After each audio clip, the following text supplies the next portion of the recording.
Yes, it's time for the ocean. Time for the ocean zones notes, everybody. So let's get ready. The essential questions are, number one, to understand how scientists separate the oceans into zones based on light, temperature, life, and nutrients. And number two, identify technology that is used to explore the various zones of the oceans. Okay, the sunlight zone. The sunlight zone is the area in the sea and the ocean where the light penetrates, and it's about 200 meters deep in the ocean. In this area where the light penetrates allows the photosynthesis to occur, and the temperature range is about 104 Fahrenheit to 27 degrees Fahrenheit. Sunlight zone continues. Animal life are primary producers like plankton, floating aquatic organisms, plants, seagrasses, and fishes. Features, more than 90% of all marine life live in this light zone. Organisms that live at the shoreline will face harsher conditions than those organisms that live deeper in the ocean. Okay, we use technology to explore the ocean. As you can see, we use scuba diving that allows us up to 40 meters.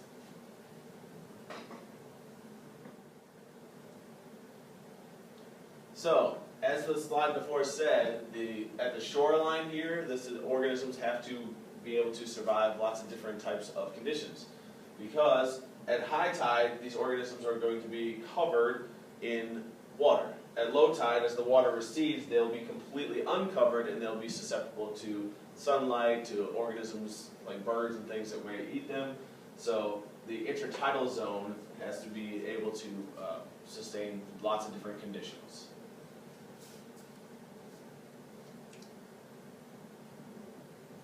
The next zone down is the twilight zone. So it's directly below the sunlight zone, and the twilight zone extends from 200 meters to about 1,000 meters. Temperature and light, only a small amount of light, so it's sort of like when the sun is setting and the sun's sort of behind the trees. It's still a little bit light out in the evening time, but it's not really light. That's twilight. Temperature ranges from about 41 to 39 degrees Fahrenheit. Animal life in the twilight zone. It consists of lanternfish, rat-talkfish, squid, and midwater jellyfish. So these are some of the examples of those. And the features you'll find in the twilight zone. The thermocline is within the zone. Thermocline. The thermocline is when the ocean water temperature decreases very quickly with depth. So as you go down, that temperature goes down a lot.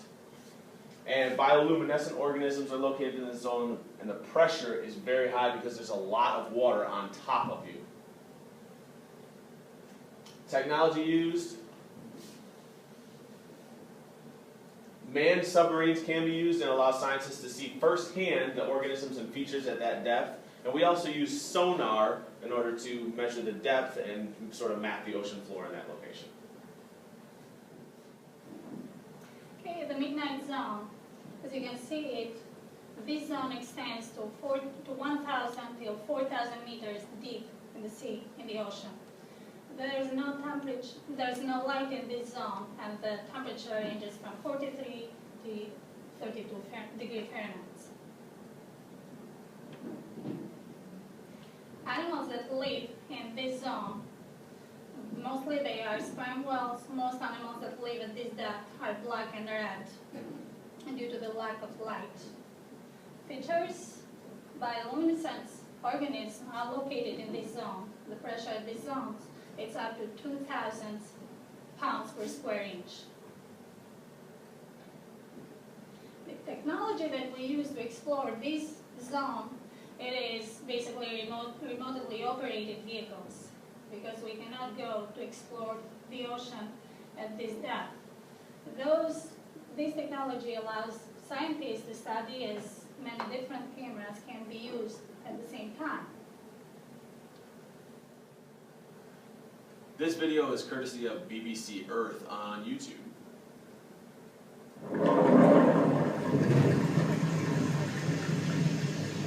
even in the dark zone, there is sunlight. Turn off the submersible headlights and you see a pyrotechnic display outside. These lights are created by animals. This is bioluminescence. A deep-sea anglerfish flashes in the darkness. The light is generated by bacteria that live permanently inside the lure, which attracts prey to these murderous teeth.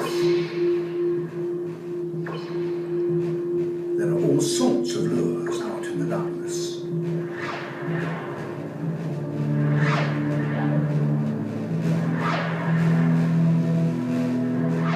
Come into my mouth, little fish.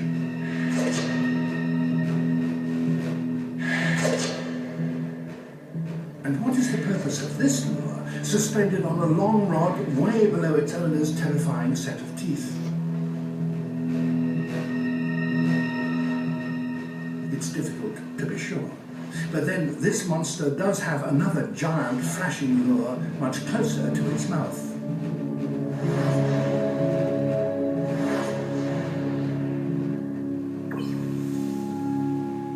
These fish are called anglers because they use their lures in much the same way as fly fishermen use their imitation flies.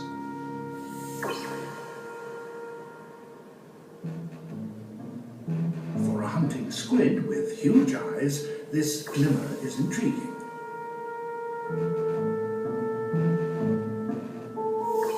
It might just be food.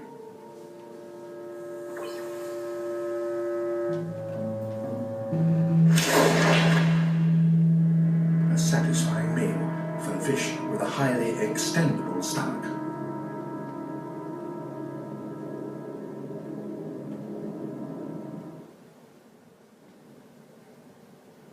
The abyssal zone is the light zone of the ocean that extends from 2,000 meters to 6,000 meters down. This is most of the rest of the ocean. Temperature and light, there's perpetual darkness, and it's always really, really cold there, between 39 and 33 degrees Fahrenheit, so almost freezing. Here we have the link to the video that you just saw, so if you want to go and take a look at that, you can.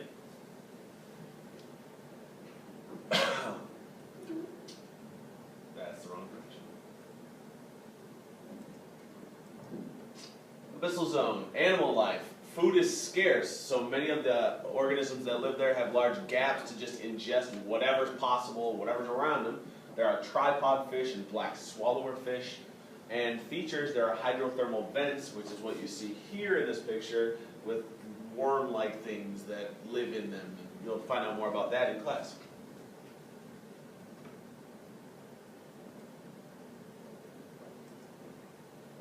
The technology used to explore the abyssal zone, mostly it's ROVs, remotely operated vehicles, and sonar. Humans can explore here, but it's very dangerous because it takes a long time to get down to the abyss, and there is some great pressure and chance of the submersible breaking. Okay, trench zones. This is the deepest, darkest parts in the ocean, and it extends up to 6,000 meters. Temperature and light, at just about freezing temperature, there is absolutely no light at this zone.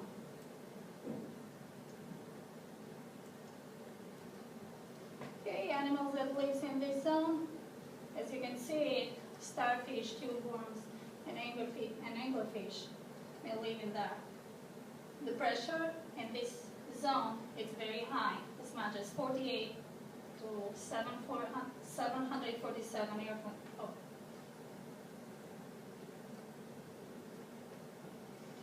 There are also hydrothermal vents and cold steps at this location. The technology that we use to explore the trench zone, actually it is very dangerous to go, for the scientists to go down to this depth of the oceans. So mostly we use information from the sonar and ultrasound. So what you see here is a general diagram showing you that Here, this very small portion is the sunlight zone. A little bit larger is the twilight zone. The midnight zone is dark, as you can see, it goes here. The abyssal zone, and then the trench zone goes much deeper.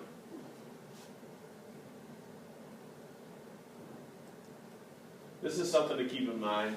Take a look at the organisms starting up here at the sunlight zone and going all the way down. Just note the number of organisms and the diversity of organisms going from the open sea up at the surface all the way down to the bottom of the ocean. You'll see there's a lot more here than there is here.